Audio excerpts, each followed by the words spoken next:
You're listening to the Veterinary Innovation Podcast.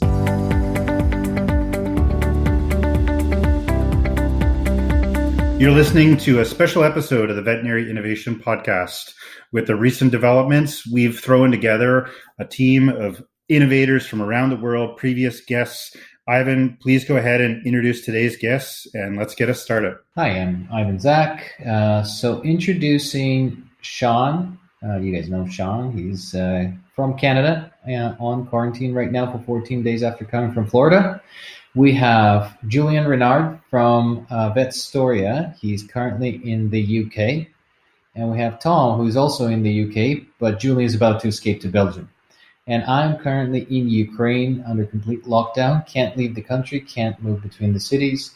So it's coronavirus galore. We're not going to talk about the virus itself. We're going to talk about how the business is modified, the veterinary business.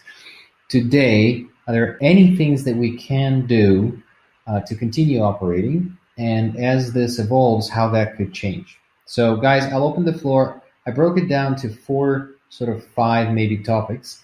One is what systems you can access remotely if you have to in the clinic. Then we can talk about how to establish and run the team remotely. Then we can talk about what services you can provide if you have to be socially isolated and what things could be done just remotely in a veterinary practice. And maybe also how do you then conduct a transaction for the services? That should probably create a good list. So let's start with the systems. Shawn, you are the technologist. Maybe you can tell us what systems veterinarians could access from home and what technologically they would need. Yeah, so super happy to have Thom and Julien with us, guys. Thanks for scrambling and being here at the last minute. We're hustling to get this episode out to people today. So I spent 20 years in the IT services business, Ivan, as you know, and a bunch of our listeners do. And there's a lot of great remote tools out there. So the first one that everybody should be concerned about is how do you access the medical record? So there's great tools to take over the remote function of PCs or servers in your practice. Obviously, reaching out to your service providers, reaching out to the PIMS providers to ask them how to configure these things is a great thing to do. But in the absence of being able to get a hold of them, there's some easy, quick things that you can do. There's tools like logmein.com. It's very easy to set up. TeamViewer. There's a myriad of remote control devices which allow you to put a small piece of software on any of the machines. Now, one thing that's super important is disabling power management on the computers that you want to remotely access. If you don't know how to do that, you're going to have to talk to somebody that knows a thing or two about technology. You want to disable any power management on those computers so that if they go to sleep and you can't access them, you prevent that. So disabling power management, installing a remote tool on any of the computers that you need to access information on is key. So LogMeIn, TeamViewer are the top two that I would recommend, but there's many, many others. The next thing that I would recommend is telephony. So getting access to your telephone main line of your practice and moving that over to a cell phone. You know, having everybody's cell phones and knowing how to transfer a call on your cell phone is the next important thing from my perspective. So it's very easy to forward your main line to a cell phone, but you then need to know how to transfer phone calls from that cell phone to another person that works on your team. All of these things are very easy to do. A quick Google or a call to your telephone provider will set you up. But having access to the computers and your telephone lines are going to be the main functions, and those two things are very easy to do. If you have 5 computers in your practice, setting up LogMeIn and paying for a software like that so that you can have the 5 people that sit in front of a computer enabled with their technology and their telephones are key. Ivan, I think those are the two main things from my perspective, and I'll throw it back to you. All right, we have Thom. He wanted to contribute to this. No, I just want to say thanks to you guys for sort of hustling to bring this together, because veterinary clinics are operationally complex at the best of times, and now clinic operators are facing the sort of competing needs of multiple stakeholders. And I think it's important that we sort of get together and we try and work out what creative solutions we can come to help them. So we talked about the systems. It sounds like the two most important ones is your PIMS. If you're not on the cloud, then get an access remotely phone. Then let's talk about the services. So Thom and Julien, you both and myself, we're veterinarians. What services do you think we could provide remotely without human interaction in person, but still use maybe telemedicine, phone, and what would not interfere with the VCPR as a current legislation around that? Thom, do you want to take that? Yeah, I think it's important to look for patient advocacy opportunities as you normally would. And those opportunities might be different now to what they are otherwise would be. You might not be doing quite so many dentals, but maybe there's an opportunity here to re-engage around parasiticide compliance, mobility supplement compliance. People are going to be indoors more, spending more time with their pets. Maybe they're noticing more pet issues. And if you can still give them a way to surface those pet issues with you, they could still be served by veterinary expertise. It might just look a bit different to what you're traditionally used to. Julien, would you like to contribute here? And what types of services do you think could be accessed remotely? And which ones can have the entire complete closed loop from, a lot of people are going to be in their cottages. That's what I heard from a lot of people. They're trying to go distant remote in the areas where they're not interacting with people.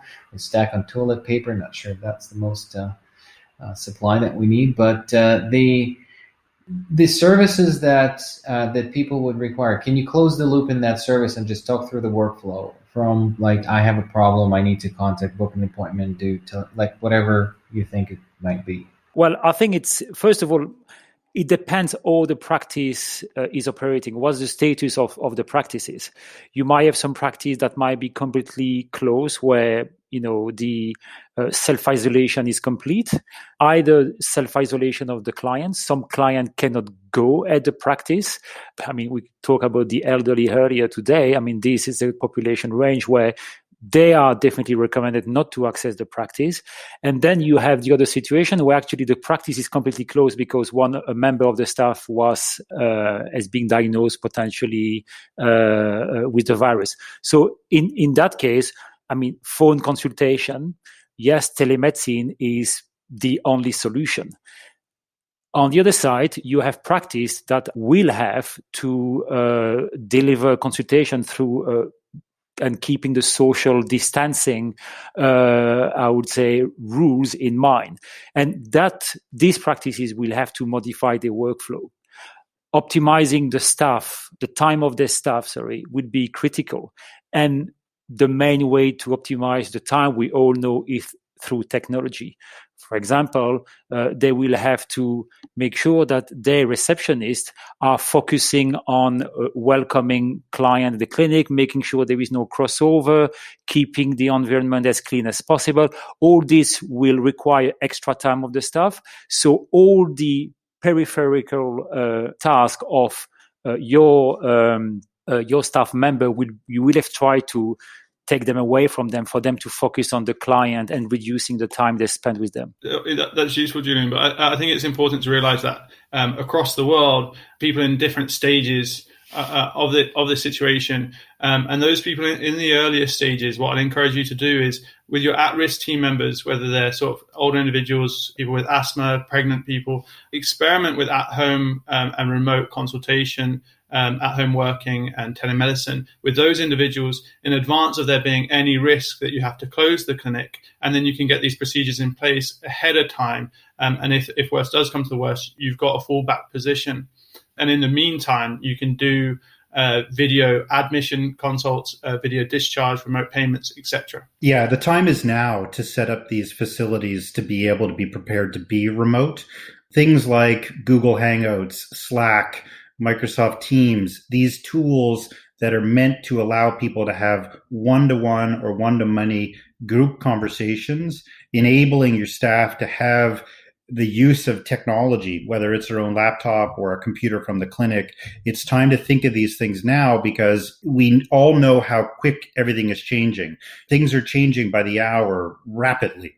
So I think that this recording was also sort of a teaser. We're thinking of putting together a more rich content that will outline these things in a maybe even a bit of a checklists on different areas, on those systems, the services, the potential workflows that you can create, and sort of the measures as we know them as they escalate. And an important thing that Thom mentioned is that as things escalate, they also will wind down, and then we probably will be going through the same measures at a certain level of the concentration of disease, as well as people. I think the telemedicine is very interesting. I think, to my sort of disbelief in telemedicine at this time and age in the veterinary market, I think it will rapidly change right now, and the adoption will not only be created, but also will stick, because the workflows, people are forced to change to those workflows. And I think it's very interesting.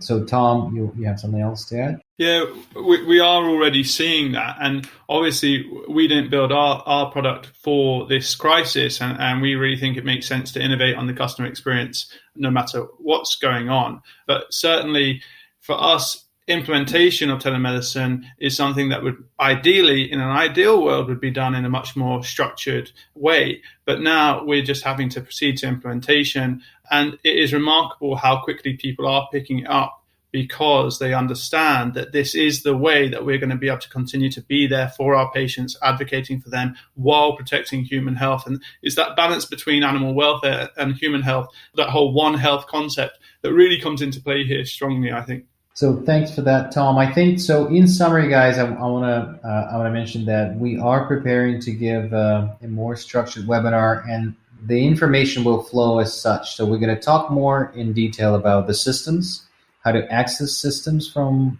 remote, how to select the certain groups of your staff members that should be left at home if possible earlier. Then we're going to talk about services and open discussions about services that could be provided remotely and those that have to be provided, things that are emergency nature, and should we set up the home visits and things like that. And then the ethics of working from home and how to set up the environment. That's another topic. And then how to collect payments being at home. I think those are the topics that we would like to tackle maybe somewhere within next week in a webinar session, and wait for the updates from us. And we will set that up somewhere next week with the most recent information. It changes rapidly. So Shawn, you have something to add? Yeah, I also want to hear from our listeners. So if there's areas or things that you guys would like us to dig into, luckily me and Ivan have this incredible group of experts around the world, and we'll try to pull them together to provide as much information and as much, I guess, around innovative technology that can help all of our listeners in this time of crisis. There's things that can be done. It's time to leverage technology, and the time to act is now. Thank you so much for listening to the Veterinary Innovation Podcast. If you want to hear about our new episodes, please follow us on any social media channel.